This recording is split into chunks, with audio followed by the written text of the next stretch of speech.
Un ciel qui devient rose avec des reflets verts. Sur les réseaux sociaux, les photographes professionnels ou amateurs n'ont pas de mots pour exprimer leur émotion. La nuit dernière a été illuminée par des aurores boréales exceptionnelles.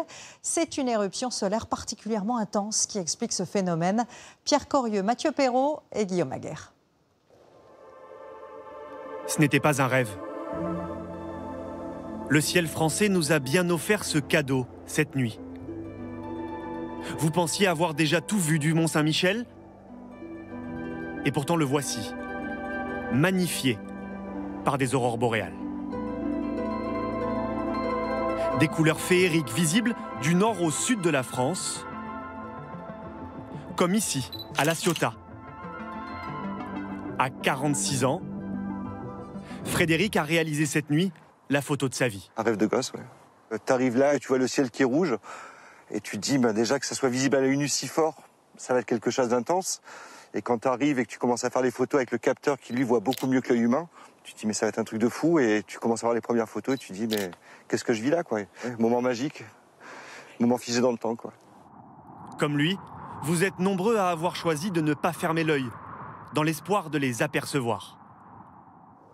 Dans le Jura, ce couple de photographes et influenceurs voyage a patienté des heures avant de capturer ces clichés.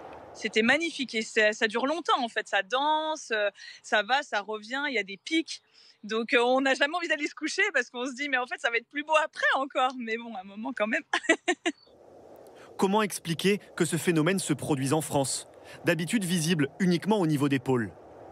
Cette nuit, une activité solaire exceptionnelle a créé une énorme quantité de particules lumineuses, appelées photons. Oui, alors ces photons, quand ils viennent frapper l'atmosphère et qui créent cette lumière, suivant l'atmosphère qu'ils vont traverser, eux aussi vont pouvoir se décomposer, comme quand on a la formation d'un arc-en-ciel. Et en se décomposant, ils donnent toute une palette de couleurs assez extraordinaires, comme on peut le voir là.